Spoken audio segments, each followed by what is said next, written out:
clase anterior, ¿ya? Así que, de todas formas, vaya toda mi invitación, ¿verdad?, a que puedan sacarle un buen provecho a esto y que les sirva de, aporte cultural, ¿ya? El objetivo de la clase son dos: formular opiniones y críticas fundamentadas frente a la lectura de diversos tipos de textos, ¿ya? Después comentar y analizar críticamente textos noticiosos, argumentativos y publicitarios, difundidos por la prensa escrita y también por la televisión, ¿ya? Recuerden ustedes que los medios de comunicación, ¿verdad?, junto con entretener, todo eso que por supuesto es válido, necesario también, nos entregan cultura muchas veces, ¿ya? Aunque ahora no tanta como antes, yo he hecho un poquito de menos eso, pero de todas formas, los canales, ¿verdad?, sobre todo sábado de la tarde, domingo de la tarde a veces, hay programas que te muestran la parte geográfica, tanto de Chile como del mundo, las culturas, la comida, por ejemplo. Y más, es bastante como notorio que de repente un canal parte con un programa de comidas a nivel, por ejemplo, del pueblo de Chile, las comidas regionales, ¿verdad? Hace eso en un canal y todo empieza a hacer lo mismo. Bueno, es típico de nuestra televisión, ¿ya? Pero es un aporte sin duda y eso no lo puedo desconocer. Bueno, ahí tenemos, ¿verdad?, un texto que es de Neruda, que se denomina Oda a la manzana. Esto, Neruda, él escribe, este poeta chileno, premio Nobel, ¿verdad?, del año 71, el segundo premio Nobel de nuestro país en literatura. Bueno, este poeta, ¿no es cierto?, tiene 3 libros que hablan de las odas. Oda. ¿Qué es lo que es la oda? Es como una especie de poesía que a partir de un elemento, yo diría, que a lo mejor no se toma muchas veces en cuenta para hacer poesía, pero Neruda le saca provecho poético. Imagínense, cuando alguien se había imaginado que alguien le hizo un poema a la manzana, por ejemplo. Algo tan trivial como una manzana. Bueno, Neruda tiene, son 3 libros, Odas Elementales, Nuevas Odas Elementales y el tercer libro de las Odas, se llama tal cual, tercer libro de las Odas, ¿ya? Lo leo, dice: a ti, manzana, quiero celebrarte, llenándome con tu nombre la boca, dice, comiéndote. Siempre eres nueva, como nada o nadie, siempre recién caída del paraíso, plena y pura, mejilla arrebolada de la aurora. Qué difíciles son, ¿ya?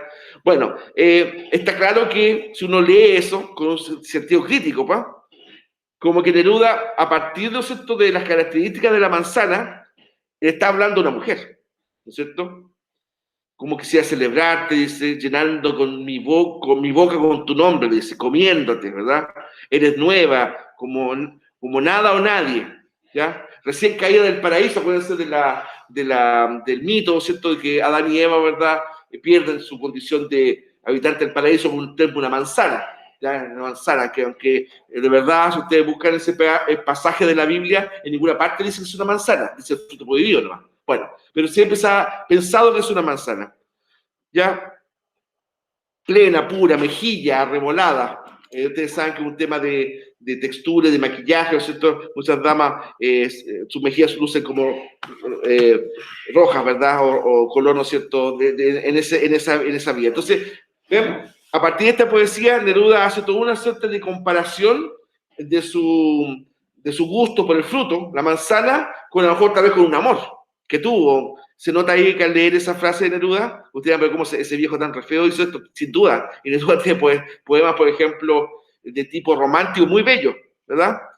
Muchos de ellos evocativos. Generalmente la poesía de Neruda es una poesía vivencial, que él, ¿no, verdad?, experiencia que él vivió y sufrió cuando era joven, ¿ya? La Oda a la manzana. Tiene varias. Miren, Oda a la madera, Oda a la cebolla, ¿sí? Tal cual. Ustedes la buscan después. Oda a la cebolla de Neruda, Oda al caldillo de congrio, es una de las mejores. Oda al caldillo de congrio, o sea, imagínate, una sopa.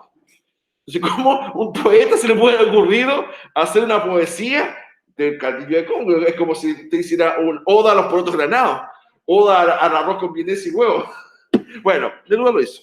Por eso que este señor, ¿verdad?, ganó el premio Nobel en su oportunidad, no por nada, digamos, ¿eh? Ya, entonces ahí tenemos, ¿verdad?, elementos que el poeta siente, cree, piensa, añora, establece, compara, sufre, le echa de menos, ¿verdad?, por el mero hecho tan simple como es una manzana, ¿ya? Sin duda él la asocia a un amor que puede haber tenido. Ahora vamos a hablar de la manzana, pero en otro sentido. Miren, un texto totalmente distinto a lo que acabamos de leer. Dice, definición de la manzana. ¿Ya? La manzana es el fruto comestible de la especie Malus domestica, llamada comúnmente manzana. Mira, también cuando me voy a imaginar que el Malus domestica es el manzano. Bueno, es una fruta pomácea de forma redonda y sabor más o menos dulce, dependiendo de la variedad. Provienen de los bosques Tian Shan, una zona límite entre China, Kazajistán y Kirguistán, con las expediciones a América. La manzana arribó a las colonias de lo que actualmente es Estados Unidos y se extendió por todo el territorio. O sea, aquí te está diciendo que de esa zona de Asia, las primeras manzanas llegaron desde China, Kazajistán y Kirguistán hacia Estados Unidos. De verdad, antes de leer este artículo, párrafo, ¿verdad? No, en lo personal yo no sabía que las manzanas tenían ese origen. Yo la veía así más bien del Mediterráneo, ¿ya? Yo estaba pensando en España, Italia, y no, la manzana es de la China, fíjense, del extremo oriente, Kazajistán y Kirguistán. Se dice tradicionalmente que su origen estaría situado en la zona de Alma-Ata o Almaty, antigua capital de la ex república soviética de Kazajistán, y actual segunda mitad más importante del estado kazajo independiente. De hecho, Almaty es la forma adjetivada del sustantivo manzana en kazajo y popularmente traducida como padre de las manzanas, ¿ya? Es decir, Almaty es como una palabra que indica una característica de la manzana. No sé, voy a inventar, ¿eh? Es como decir, por ejemplo, en vez de decir anaranjado, amanzanado, una cosa así, ¿ya? Porque Almaty sería, de acuerdo a lo que dice, una manera de adjetivo que tiene que ver, ¿verdad?, con las manzanas. Bueno, ahí pusimos esos tres ejemplos de manzana: la manzana roja, la manzana amarilla y la manzana verde, ¿ya? Ahora, ¿qué diferencia, independiente de la forma, pero qué diferencia, pero radical, hay entre estos dos textos? Entre la Oda de la manzana de Neruda y este artículo, ¿verdad?, de la definición de la manzana que tenemos en la siguiente diapositiva. ¿Qué diferencia, pero clave, hay entre esos dos textos? ¿Qué expresa uno? Pero los dos están hablando de la manzana, ¿no es cierto? Ya. ¿Qué expresa uno y qué expresa el otro? ¿Cuál es el objetivo central, por ejemplo, de este texto? El primero, el de Neruda. ¿Qué quiere expresar a través de la manzana? ¿Qué quiere decir? Con a ti, manzana, quiero celebrarte dándome un tombe en la boca. Él ahí nos está entregando información o nos está entregando como sentimientos. ¿Una noticia, un conocimiento o una sensación? ¿Qué cosa? De las dos. Cuando uno lee eso, por ejemplo, ¿uno puede aprender más de lo que una manzana al leer eso? ¿Eso de Neruda?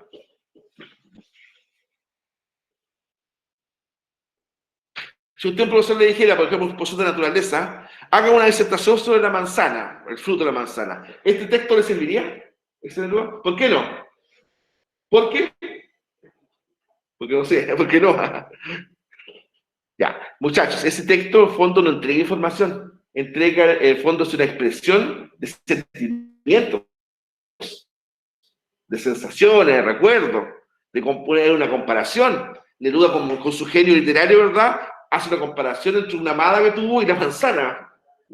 Claro, uno podría, ¿no sé, de otra forma, los contornos de la manzana, podría ser el contorno de una dama, ya podría ser. Pero de verdad, hay muy finamente, porque ahí en ninguna parte Neruda cabe en la vulgaridad, en ninguna parte. En un lenguaje poético, ¿no es cierto? Pues, esto es entonces un texto, ¿verdad?, de tipo connotativo como el más adelante. Es decir, a partir, ¿verdad?, de una serie de expresiones, está señalando, ¿verdad?, en el fondo, cuál es el sentir que a Neruda le provocó el comerse una manzana. En cambio, el segundo es un texto informativo. Está claro, porque te está diciendo, ¿verdad?, como una definición de dónde viene, ¿verdad?, la región en donde se originó, los países, ¿verdad? Incluso está diciendo que la capital de uno de esos países evoca al nombre adjetivado de manzana. Y también le señala, ¿verdad?, como se diría en ese idioma, el padre de las manzanas, que sería el manzano. ¿Se dan cuenta? O sea, este texto que está ahí es fundamentalmente informativo. Y en el lenguaje, en la característica del lenguaje, ¿verdad?, se denomina denotativo. ¿Ya? Denotativo. Ahora, ¿cuál es el tema de ambos textos? Ya, ¿podría nombrar dos características de cada texto? ¿Cuál es la diferencia entre un texto literario y un texto no literario? Bueno, los textos que acabas de leer tienen el mismo tema, la manzana. El primero es un texto literario con intención estética, ¿ya? Es decir, crea belleza con el lenguaje. Esto se consigue a través de un lenguaje connotativo, como decíamos recién, o sea, con palabras cargadas de significados simbólicos y sugestivos. Comunica sensaciones, sentimientos, no solo información objetiva. Entonces acá voy a destacar un tema importante, ¿cierto? El primero, ¿ya?, es un texto literario con intención estética. Eso es importante. Claro, porque Neruda ahí no se preocupa solamente de decir cosas, sino que también se preocupa de decirlo en forma bella, en forma, ¿no es cierto?, poética. Por eso le decía yo que, a pesar de que está hablando, evocando el tema de la manzana a un amor que puede haber tenido, en ningún momento cae en vulgaridades, por ejemplo. Porque es un lenguaje poético, ¿ya? Es decir, crea belleza con el lenguaje. Esto también es importante. Crea belleza con el lenguaje.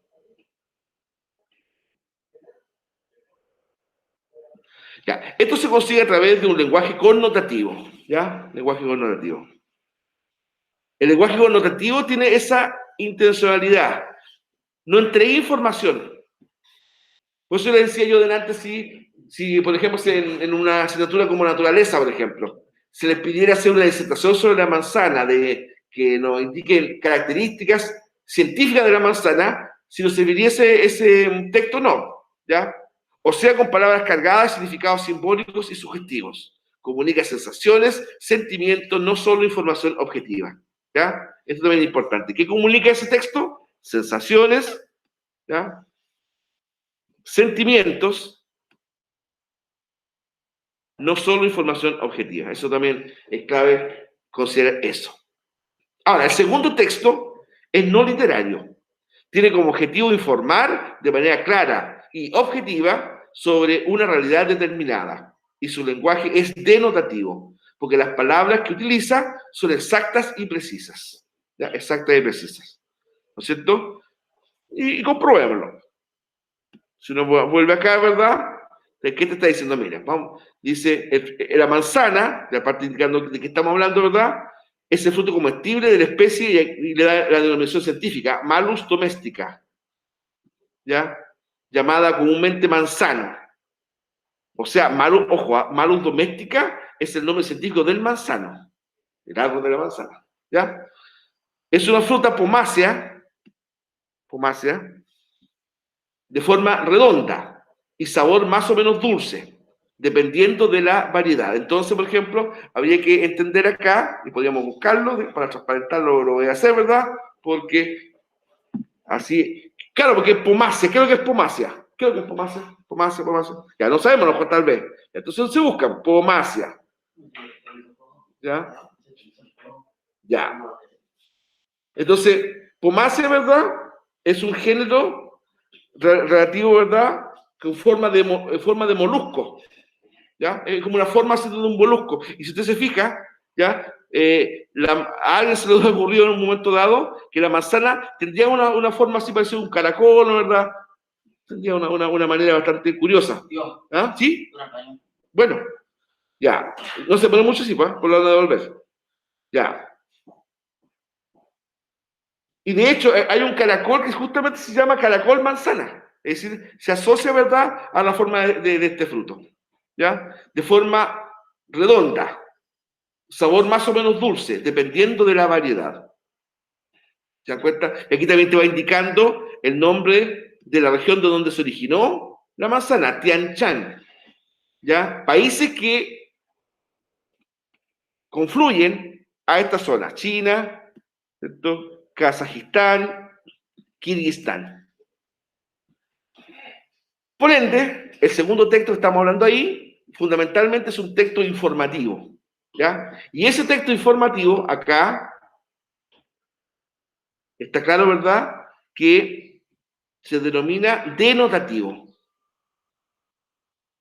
La palabra denotativo se refiere a una, no sé, a una obra literaria, o más que literaria, perdón, a una obra más bien periodística, científica, ¿ya? Que el objetivo, como dice ahí, es informar, más que expresar sentimientos, sensaciones. Claro, porque si uno lee este texto, la verdad es que uno no tiene idea del sentimiento o de la sensación o de la importancia siquiera de la persona que escribió este texto que le da la manzana. No, porque está indicando cómo es la manzana, de dónde viene, características, las zonas de origen, ¿ya? Cómo llegó a América, dice que a través de Estados Unidos, ¿te das cuenta? Lo dice más allá, ¿cierto?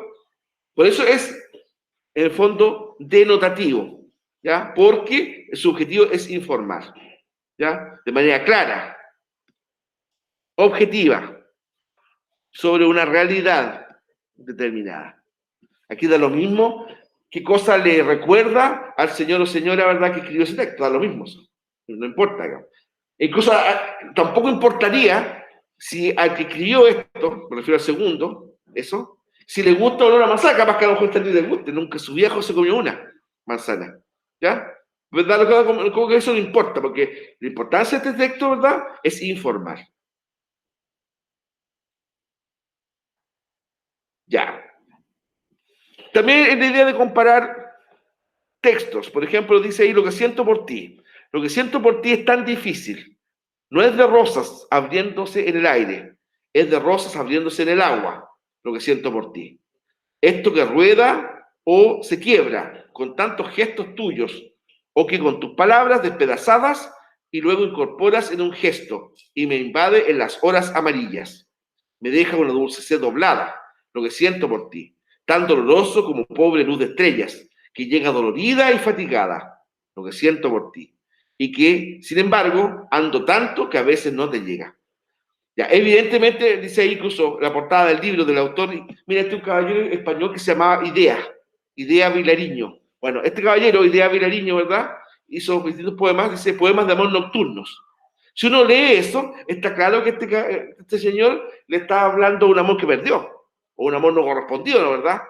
Porque, sin embargo, ando tanto, dice, que a veces no te llega. Ahí uno puede interpretar que la sensación, yo diría que es más bien de tristeza. Mira, lo que siento por ti es tan difícil. Tal vez a este caballero su amada no lo pesca mucho. O a lo mejor en su tiempo sí le correspondió y ya no. ¿Ya? Dice por acá, esto que rueda o se quiebra con tantos gestos tuyos o con tus palabras despedazadas, ¿ya?, y luego incorporas en un gesto y me invade en las horas amarillas. ¿Ya? La hora amarilla, por ejemplo, tal vez tiene como dos interpretaciones. Podría, ¿verdad?, referirse al atardecer, en que el sol, ¿no, verdad?, empieza a perder su brillantez, ¿verdad?, y empieza a ser vencido por la noche. Aunque ahí de repente más que amarillo sería como un rojo, ¿ah? Claro, un rojo atardecer. Ya, pero bueno, una instancia, ¿verdad?, más bien de penumbra, ¿verdad?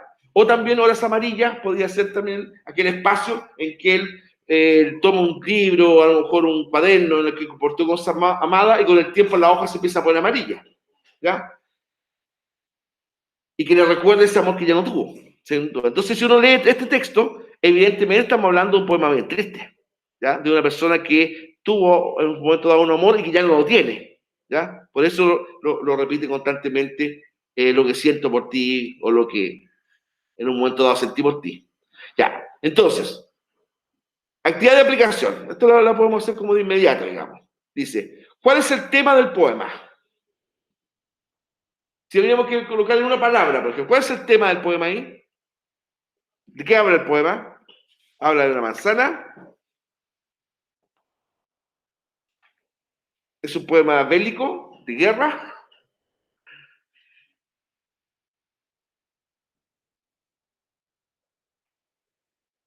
¿Cuál es el tema central del poema? Ese que acabamos de leer, este segundo de Avelariño. Miren.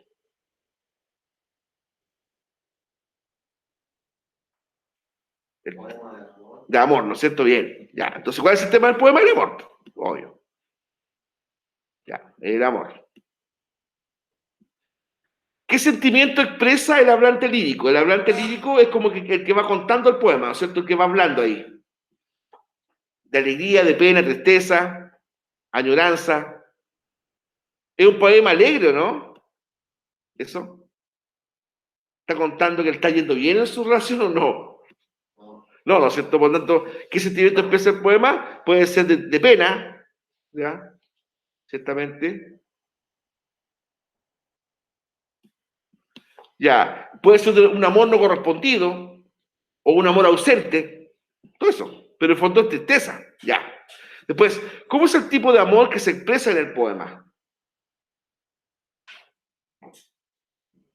El tipo de amor.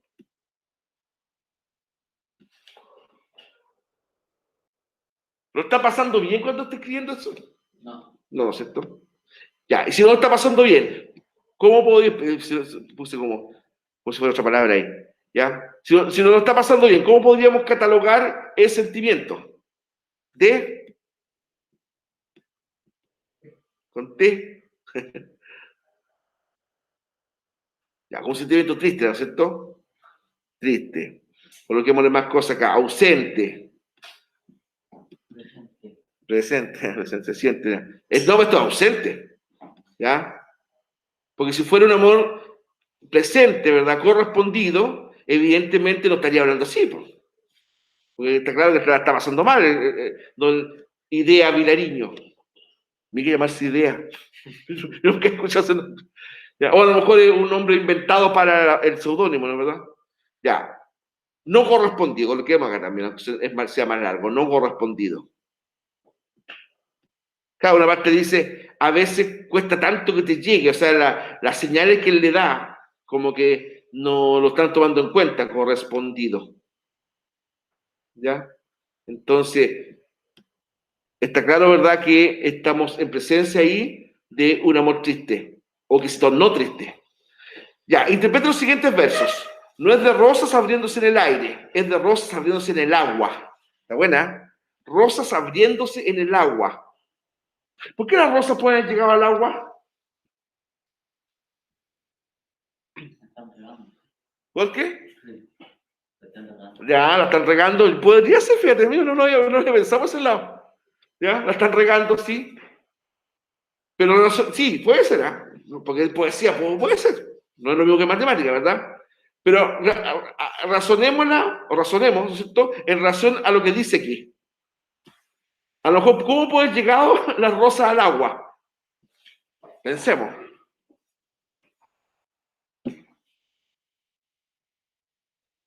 Echemos a andar la imaginación. Aunque a riesgo de sobreinterpretar. O podría ser, ¿no es cierto?, que este caballero se quedó con las rosas compradas y no se las aceptaron o no encontró a quien quería regalárselas y las votó. Puede ser, ¿no es cierto? Es de rosas abriéndose en el agua. ¿Ya? Podría ser, ¿no es cierto?, que a lo mejor es para mantener vivo el recuerdo, somos riegas, ¿no es cierto?, las rosas. Y cuando al contacto con el agua, ¿verdad? Oye, eso yo lo he visto, ¿eh? Las flores tienden como a abrirse un poco. Podría ser una interpretación.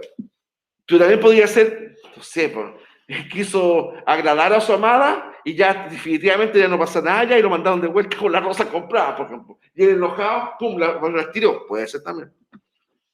Puede ser. Es el tema de la poesía, muchachos. El lenguaje poético deja mucho a la interpretación, ¿verdad? Deja mucho a la interpretación. Lo que hablábamos también del poema de La manzana de Neruda. Pero como que tiene que las mejillas con el... Sí, porque a lo mejor Neruda ve una manzana rojita, ¿verdad? La manzana redondita, de color rojo, a lo mejor se acordó de una enamorada que tuvo, cuyas mejillas, como las damas se maquillan, ¿no? ¿Verdad? Le recordó eso, puede ser. Entonces el lenguaje poético es así, ¿ves? Es así como siempre como un poco rebuscado, si ustedes quieren. Pero por eso es poesía, si no estaríamos hablando de la noticia. La poesía no está destinada, no sé, a relatar un partido. Aunque yo he leído poemas de fútbol, pero no está destinado para eso. No está destinado para ese punto. El otro requiere un lenguaje, ¿verdad?, más objetivo. Bueno, ¿qué sensación produce la repetición del título dentro del poema? Ya, miren. Lo vamos a subrayar todas las veces que el poeta repite el título. Ya, lo que siento por ti. Acá, lo que siento por ti. Después, mira, de nuevo, lo que siento por ti. Lo que siento por ti. Si se me escapa uno, te me dicen. ¿Ah?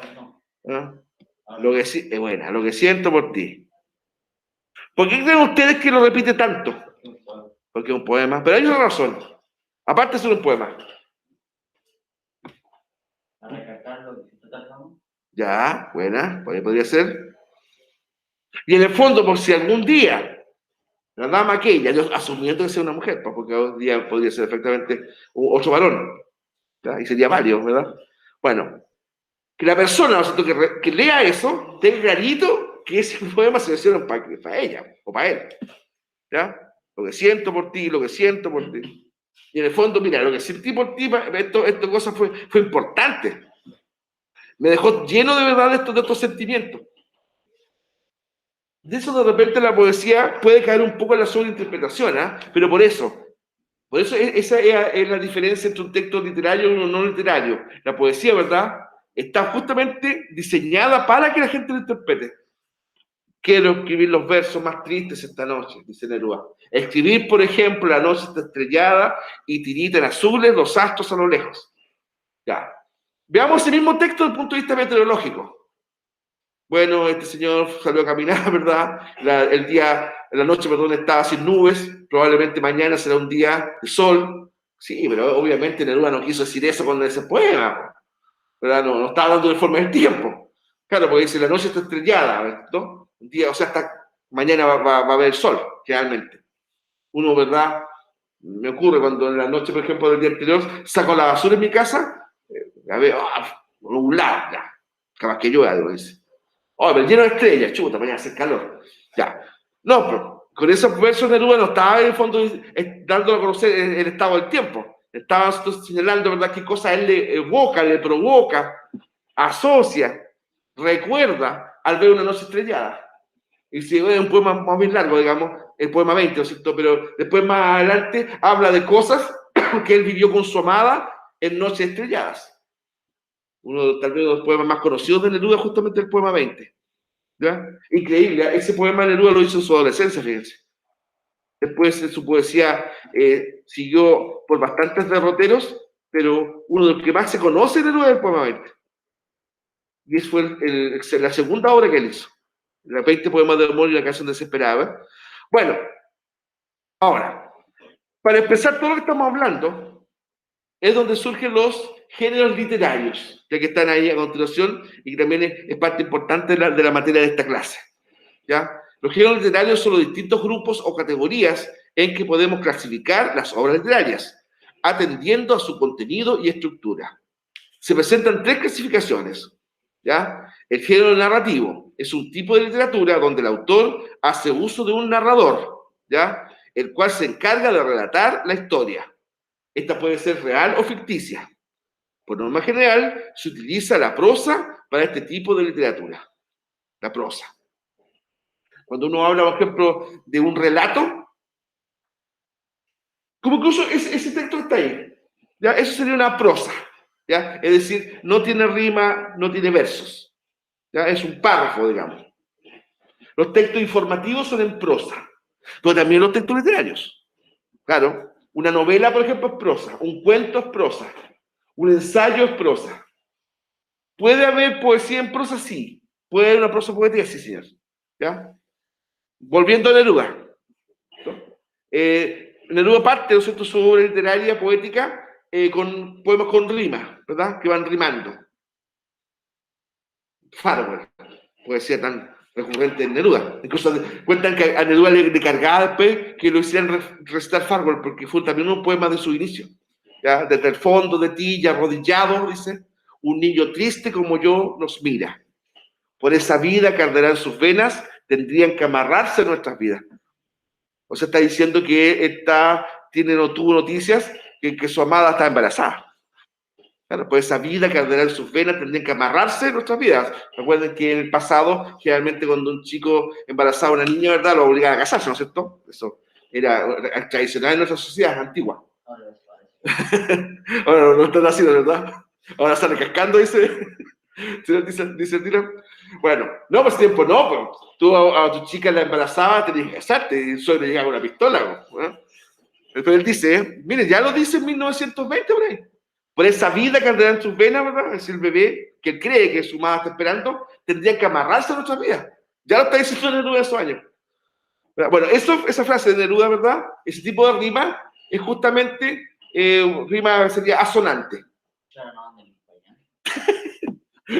bueno, me da risa, pero no me da risa, digamos que sería algo lamentable, ¿verdad? Esa falta de responsabilidad o de sensibilidad. Bueno, generalmente la poesía con rima, chicos, es la primera con el primer verso con el tercero. Generalmente es así. El segundo con el cuarto. Si están las canciones, bro. Oye, pues el hip hop, ¿qué es lo que es? En el fondo es una improvisación de rimas. Claro, es sorprendente la capacidad de esta improvisación, ¿eh? Los hip hoperos de repente van haciendo sus payas, ¿verdad? Son payas en el fondo, pero porque lo que están viendo muchas veces. La paya en el fondo es como el hip hop del campo, o al revés. El hip hop, ¿no es cierto?, sería como la versión moderna de la paya antigua, que se ponía un señor con una guitarra, ¿verdad?, y improvisaba versos de lo que iba viendo. Oye, de verdad, había gente admirable, ¿eh?, que te sacaba, ¿verdad?, poesía con acompañamiento musical prácticamente de la nada. ¿Ya? El hip hop sería lo mismo, pero en sentido más moderno, más rítmico, más urbano. ¿Ya? Más urbano. ¿Ya? En la paya más bien del campo. ¿Eh? Bueno, pero después Neruda hizo poesía sin rima, pero que se nota que también es poesía, a pesar de que no tenía rima, es decir, no rimaba eso del término de la palabra, el primero con el tercero, como dije yo, el segundo con el cuarto. Generalmente la rima se expresa en el fin del verso. ¿Qué ejemplo en el fin del verso? Ya. Cuento, Neruda, ¿no es cierto? Su madre, que lo trajo al mundo, ¿verdad?, muere cuando él tenía como 2 meses. Por tanto, no la conoció. ¿Ya? Después su papá contrajo nuevamente matrimonio con una señora a la cual él sí considera a su mamá, porque él fue la que lo crió, digamos. Y a él, que era su madrastra, pero él nunca le dijo madrastra, le decía mamadre. Eso es el poema, la genialidad del poeta. Él unió mamá con madre y creó mamadre. Y él siempre le decía así, mi mamadre. Bueno, y él hace un poema, es largo en todo caso. La mamadre viene por ahí con suecos de madera. Anoche sopló el viento del polo. Se rompieron los tejados, aulló la noche entera con sus pumas. Y hoy, en la mañana de sol helado, llega mi mamadre, doña Trinidad Malverde. Dulce como la tímida flor en las regiones tempestuosas, lamparita menuda y apagándose y encendiéndose para que todos vean el camino. Bueno, gente que conoció a la madrastra de Neruda, la describe como una señora bajita, de baja estatura. Por eso Neruda le coloca por ahí lamparita menuda y apagándose y encendiéndose, para que todos vean el camino, porque él siempre la describió como una mujer muy hacendosa, muy hacendosa. Entonces, incluso hasta tener esa característica de pequeñez, una pequeña lamparita, según la visión poética de Neruda, ¿verdad? Ella hacía eso para ayudar a la gente a pegar en el camino. Sin duda, obviamente, estaba evocando con amor, pues, obvio. No creo que la señora estuviera todo el día pensando en ayudar a los demás, obviamente que no. Pero eso era una característica que Neruda, ¿verdad?, la recuerda, ¿no es cierto?, la mamadre. Entonces, por eso, ¿qué quiero llegar con esto? Que el género poético, ¿verdad?, clásico es con rimas, versos, etc. Pero también puede hacer poesía sin rimas, como la que le acabo brevemente de señalar. ¿Ya? Claro, y después, por ejemplo, Neruda desarrolló eso. Sí, de hecho, estos poemas son originales, de su primera parte de la vida. Después tenemos la altura de Machu Picchu, por ejemplo, en donde Neruda estuvo ahí en Machu Picchu y canta toda una realidad, evoca, ¿verdad?, otras épocas. Los Jaivas llevaron a la música eso, los poemas de Machu Picchu, que Neruda lo hizo ahí, o por lo menos inspirado por las ruinas. ¿Ya? Por eso que después Neruda fue reconocido en el mundo entero. Bueno, el género dramático ahora es la obra donde la acción se desarrolla a través de personajes, actores y actrices, y donde el diálogo es el canal por donde transcurre la acción. Está destinada para ser representada ante un público. ¿Ves? Si bien es cierto, uno puede leer una obra de teatro, puede leerla, ¿verdad? Pero en el fondo, la obra de teatro fue hecha para ser vista, más que para ser leída. Ya están los textos, sin duda, está Bodas de Sangre, estoy diciendo, Bodas de Sangre, un tranvía llamado Deseo, Shakespeare, ¿verdad? Macbeth, y otros. Hay muchísimos en teatro de la historia universal, ¿verdad? De la literatura universal. Pero la obra de teatro fue hecha para que la gente la viera, la representara. Por eso es que una obra de teatro depende mucho de cómo lo interprete el actor o la actriz. Claro, porque si, por ejemplo, ya el dramaturgo a tal personaje le quiso dar tal sentido, tal significado, el actor que lo va a interpretar no basta solamente con aprenderse el libreto, sino que tiene que empaparse o tratar de empaparse, ¿verdad? El que quiso representar el dramaturgo en ese personaje. ¿Se dan cuenta? La vida de sueño, Pedro Calderón de la Barca, por ejemplo, donde hay todo un monólogo, en donde habla de la existencia humana, ser o no ser. Hamlet también va por la misma línea, ¿te das cuenta? Entonces, por eso es que ser actor va más allá de aprenderse los diálogos, que obviamente es como lo mínimo, ¿verdad? Por eso muchos actores profesionales estudian al personaje, para caracterizarlo bien, hasta los tics. Año A, cuando Anthony Hopkins, el famoso y connotado actor, le tocó interpretar a Hitler, tuvo un buen tiempo siguiendo al personaje. Las muecas, los tics, las caras, los rostros. Ese meme que aparece donde Hitler tira los lápices, le cambia el diálogo, ¿verdad? Lo que va diciendo, pone cierta cantidad de cosas bastante cómicas. Bueno, claro, y el tirita, claro, él tenía Parkinson. Hitler en un momento tenía Parkinson.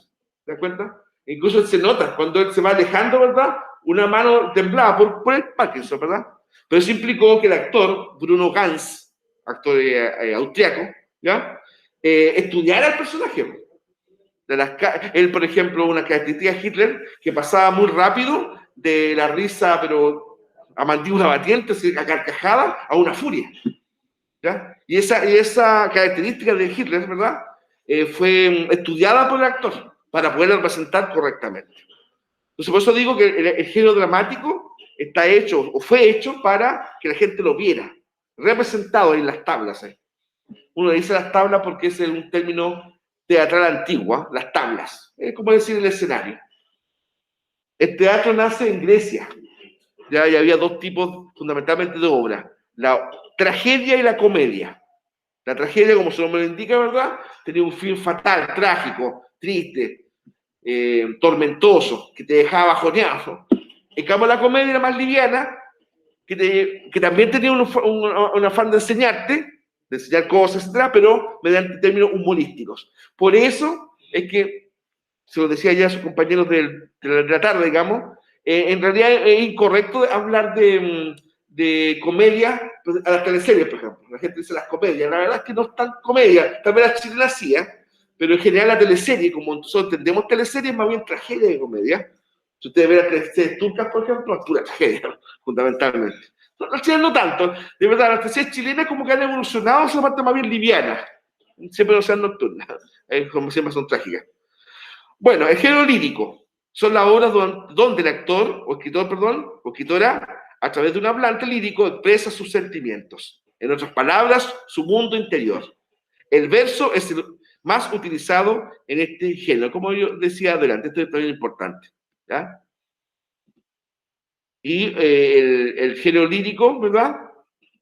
A través del género lírico, el hablante expresa sentimientos, más que datos, más que información. El poema no está diseñado, aunque se podría usar, pero no está diseñado para entregar información. Eso es la noticia, es el periodismo, es el reportaje, el ensayo ya.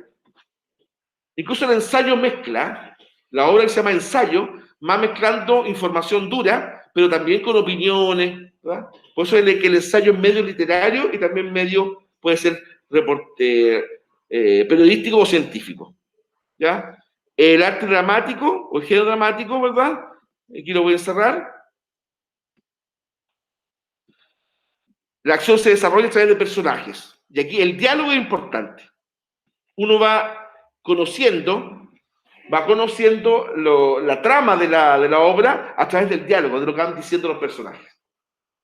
Por eso es que, por ejemplo, el actor de teatro fundamentalmente domina mucho el tema del volumen de la voz, ¿verdad? Claro, porque es todo representado ahí. Cuando nace el cine, comienzo del siglo XX, ¿verdad? Fíjate que Chile fue un país pionero en el cine, ¿eh? Tenemos películas muy antiguas en nuestro país, mudas al comienzo. Después cuando vino el cine sonoro, los actores, ¿verdad?, que empezaron el cine chileno, en el fondo era ver obras de teatro. Hablaban como si estuvieran ahí en el escenario. Eugenio Rete, Lucho Córdoba, Ana González, Eduardo Naveda, los actores antiguos estoy hablando, ¿verdad? Después Arturo Moyagrao, etc. Era verlos incluso cómo gesticulaban. Después el cine va cambiando, ¿verdad? Claro, porque después fue dotado de más acción. ¿Ya? En el cine, por ejemplo, hay más silencios que en el teatro. El teatro también hay silencio, pero menos. ¿Ya? Porque el teatro se basa en diálogos. Por eso cuando uno va a ver una obra de teatro, lo que llama atención, a diferencia, por ejemplo, lo que ve, por ejemplo, en Netflix, en Amazon, en la tele, ¿verdad? Es que en el teatro como que están todo el rato como gritando. Porque el teatro es así. ¿Ya? Entonces hay que desarrollar previamente una cultura que te lleve a entender por qué es el teatro como que gritan a cada rato. Porque obviamente es voz. Hay, repito, obras, ¿verdad?, que tienen silencio por si acaso, ¿eh? O silencio al servicio de un hecho.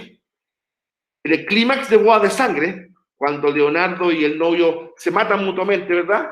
Dice ahí, uno lee la obra Bodas de Sangre, que caen los dos galanes, estos muertos mutuamente, y cae el telón, y aparece la noche en forma, ¿verdad?, de una nave, ¿verdad?, con su manto, y se para en medio de los cadáveres y abre sus brazos, dice, y cae el telón lentamente. Obra de García Lorca. Genial, por si acaso. Pues el impacto que da esa escena es muy fuerte. Están los dos mozos tirados, ¿verdad? Mozos en el sentido de jóvenes, muertos, ¿verdad? Y aparece un personaje que se llama dije la noche, no, la muerte. La muerte, ¿no es cierto? Y se para en medio de los cadáveres y abre sus brazos, ¿no es cierto? Y se ve como un gran ave, dice. Y ahí cae el telón muy despacio. En medio de un silencio absoluto. Pero eso lo lee quien, vaga redundancia, lo lee el lector de Bodas de Sangre. El espectador no lo lee, eso es lo que acabo de decir yo. Él ve nomás los tipos muertos, ¿no es cierto? Y el personaje de la muerte entre ellos. Ya, características del género literario. O de los géneros literarios. Tenemos el género narrativo, el género lírico y el género dramático. ¿Verdad? ¿Cuál es la intención del género narrativo? Relatar sucesos. La intención del género lírico, ¿ya? Recitar versos. Recitar versos y también dar a conocer sentimientos a través de los versos. El género dramático, representar situaciones. No se entendería un género dramático que fuera, ¿verdad?, puro gesto. Ya, los mimos podrían ser, digamos, pero también el mimo, a pesar de que el mimo son gestos nomás, pero también te van dando un mensaje. Y ahí está la gracia del mimo. En la historia del arte de la mímica, ¿verdad? El más famoso lo mismo a nivel mundial fue un tal Marcel Marceau. Me acordé de un tal. Un tal. Que me dice, un tal Víctor, fíjate, bueno. Bueno, no, un tal, cada uno dice un tal que puede sonar como despectivo, digamos, un tal Benjamín. ¿Ya? Este, un tal Marcel Marceau, ¿ya? Que era un mimo francés, ¿ya? Que representaba, ¿verdad?, algún tipo de mensaje, incluso hasta existencialista. Bueno, el género literario narrativo tiene su inicio, su nudo, o desarrollo y desenlace. ¿Ya? ¿Cómo se caracteriza el género lírico? Presenta musicalidad y ritmo. Musicalidad y ritmo. Y el género dramático utiliza diálogos y acotaciones. La acotación es como una palabra que utiliza el actor, pero que no es para la gente, es como puede ser para el público. ¿Ya? Esa es la acotación. También se le llama el aparte. ¿Ya? Que es como un directa, pero que no lo está escuchando su antagonista, o el otro actor, o otra actriz. O lo puede escuchar el público, ¿verdad? O él como que hace una reflexión en voz alta. Eso se llama la acotación o aparte. También se llama, ¿ya? Bueno, también el género literario, ¿verdad?, está formado por narrativos, por párrafos. Fundamentalmente son párrafos. Es decir, texto, ¿verdad? Esto es un párrafo, miren. Me devuelvo acá. Estos son párrafos, ¿eh? Aquí tenemos 1, 2, 3, 4, me parece que 5 párrafos, ¿ya? Es como un texto, un trozo de lectura. En cambio, por ejemplo, el género lírico está formado por versos. El verso es una línea y estrofas. Generalmente 4 versos forman una estrofa. Hay estrofas de 8 versos, ¿ya? Etcétera. Cuando la gente dice, por ejemplo, cuando sin querer tú hablas con palabras que riman, uno dice, o decían, hice un verso sin mayor esfuerzo, ¿no es cierto? No, pues es un error. Es que palabras justamente rimen no es un verso, si el verso es la línea, ¿ya? Que yo digo, por ejemplo, cuando me tomo una cerveza se me sube la cabeza, eso no es un verso, eso es rima, ¿se entiende? Es rima, ¿ya? Botaré mi espejo, lo botaré por viejo, eso es rima, no es verso.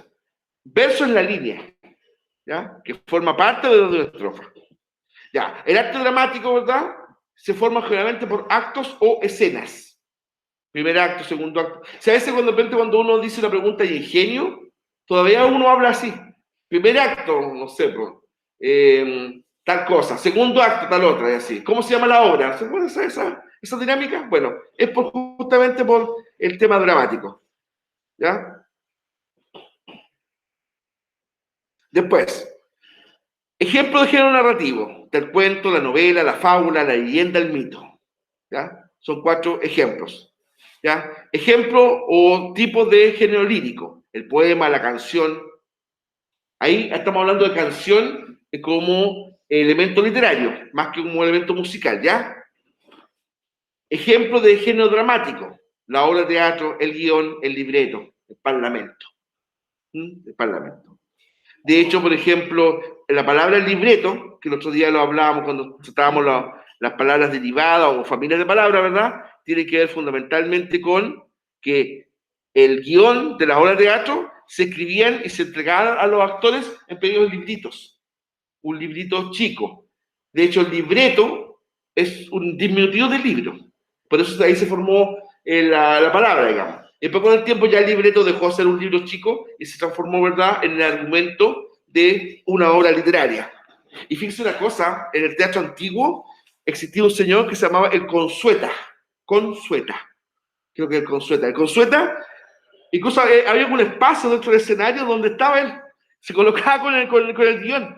Y si él veía que a un actor se le olvidaba parte de lo que tenía que decir, él le soplaba. ¿Sí? Le soplaba. O de repente había cierto como código entre los actores y como que se acercaban al Consueta. Dentro de la obra. El actor tiene que manejarse para hacer bien eso y sin que se note, ¿va? Y ahí el Consueta le recordaba el guión. ¿Ya? Era una cosa así como de espacio, ¿verdad? Visto desde atrás como una especie así como de conchuela, así. Como un óvalo, ¿ya? Y ahí dentro estaba un caballero con el texto. Y se veía que un actor se equivocaba, o actriz se equivocaba, o se le olvidaba, él le soplaba. Consueta se llama eso, pero se llamaba. Bueno, ahí en ese ejercicio formativo, en primer lugar, indique o defina qué es género narrativo. Definir género narrativo, ¿ya?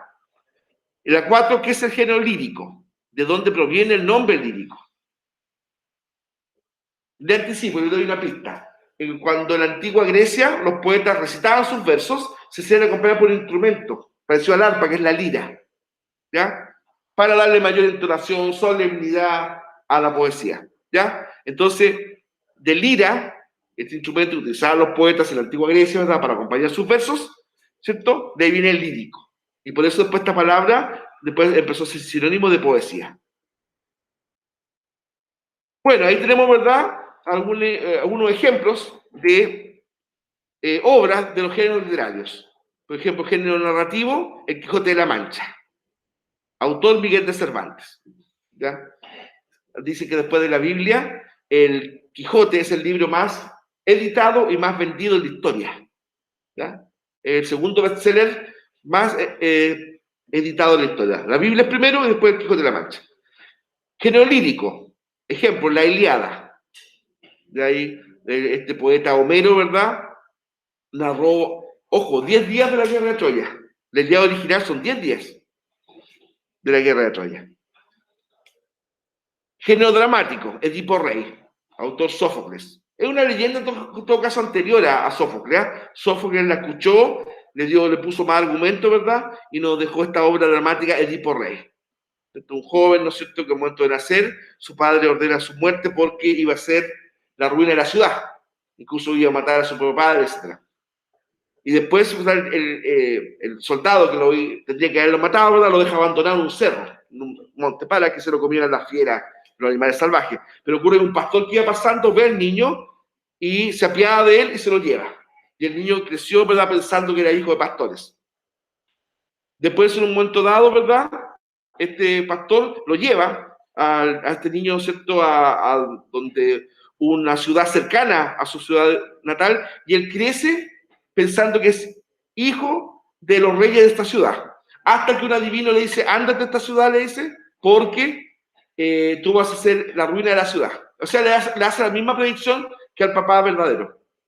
El tipo se va de esta ciudad, ¿ya?, pensando que no quería hacerle daño que él pensaba que eran sus padres. Ya, pues se encuentra con un viajero que tiene un altercado y lo mata. Edipo a este viajero. Y después resultó que ese viajero, ¿verdad?, era su verdadero papá, ¿la verdad? Y se produce una serie de hechos. Incluso después, por accidente, sin saberlo, se llega a casar con su mamá. ¿Ya? Con su mamá. ¿Ya? Y tiene hijo con la mamá. Claro, imagínate, cuando Edipo se entera de esto, de toda la desgracia que queriendo evitarla, igual la provocó, se arranca los ojos. Se sacó los ojos en acto de desesperación. ¿Ya? Estamos hablando de tremenda tragedia, imagínate todo lo que pasó, mató al papá, se casó con la mamá, tuvo hijo con la mamá, ¿verdad? Provocó la ruina de la ciudad, que siempre quiso evitar, igual lo hizo. Entonces, la tragedia griega tiene esa característica, ¿ya? Es un destino fatal, fatum, ¿no es cierto?, para los romanos, ¿verdad? De ahí de fatal, fatalidad, ¿no es cierto?, que a pesar de que tú hagas lo que hagas, quieres evitar eso, después, increíblemente, termina haciendo justamente lo que tú querías evitar, ¿ya? Edipo Rey. Bueno, género dramático también, La Negra Esther, una obra chilena, ¿verdad?, de Roberto Parra, dirigida en sus primeras versiones, ¿verdad?, magistralmente por Andrés Pérez, ¿ya? Mucha gente piensa que incluso es de Andrés Pérez como autor, no, fue el primer director. Roberto Parra, ¿verdad?, la escribió, Hermano de Violeta. Narra la historia de amor entre él mismo, Roberto Parra, y una prostituta, ¿verdad?, llamada Esther, de la cual él se enamora. ¿Ya? Hay distintas versiones, distintos actores la han protagonizado. La Negra Esther, ¿verdad?, el personaje central, más famosa, que ha dado más versiones, es Rosa Ramírez, actriz chilena. Bueno, género lírico, Desolación, de Gabriela Mistral, ¿verdad? Él narra también sus penas de amor desde su juventud, ¿cierto? Su amor trágico, ¿verdad?, con Romelio Ureta, ¿cierto? También ahí algo habla del bullying que sufrió Gabriela Mistral en su juventud, por su supuesta fealdad, ¿ya? Era un tanto dura, de rostro casi varonil, Gabriela Mistral. Y eso, ella sufrió muchas burlas por eso, ¿te das cuenta? Eso aparece, esa sensación, ¿verdad?, en Desolación.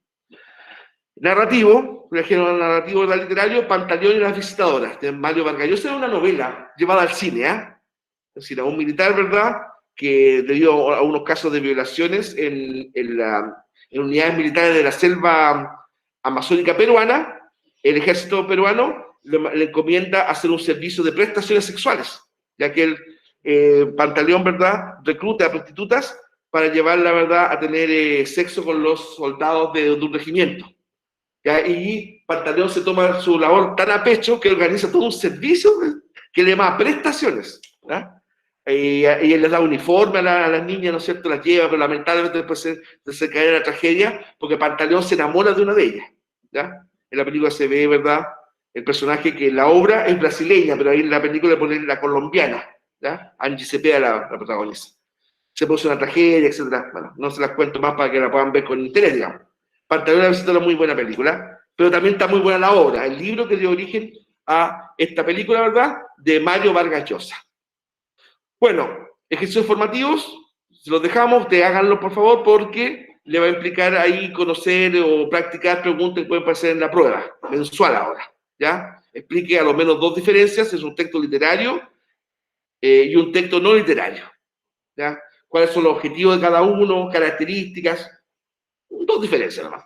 Después, investigue y responda. ¿Son sinónimos poesía y poema? ¿En qué se diferencian? ¿Es lo mismo decir poesía que decir poema? Sí, no, ¿por qué? ¿Ya? Reflexione y conteste. ¿Una noticia de un periódico puede ser considerado un género literario? Si yo leo una noticia, por ejemplo, en un diario, ¿eso es un género literario? Sí, no, ¿y por qué? ¿Ya? Ojo que pueden haber noticias que pueden ser género literario. Bien, pues y aquí está la pregunta esencial que me las cobraban de antes. ¿Ya? Siguiente característica del género literario. ¿Ya? Escriba 2 ejemplos cada uno de los 3 géneros literarios estudiados. Entonces usted, a partir de esta pregunta esencial, como todas mis preguntas esenciales están en el Power, ¿verdad? No es necesario que incluso vaya a las características. Ahí, por ejemplo, tenemos lo que estoy preguntando, ¿eh? En la diapositiva 7 y en la diapositiva 10. Ahí hay bastante información. De todas formas, yo les recomiendo, digamos, para que le den más fuerza a la respuesta, que estos 2 ejemplos que ahí se piden, traten de que no sean los mismos de lo que está en la diapositiva 10. O por lo menos uno repetirlo y el otro a de investigarlo. Oye, les basta solamente con navegar un poco en el Google. Tienen esa ventaja de generacional. Generacional. Bien, pues consultas, dudas, chicos, chicas. ¿Alguna cosa no se entendió?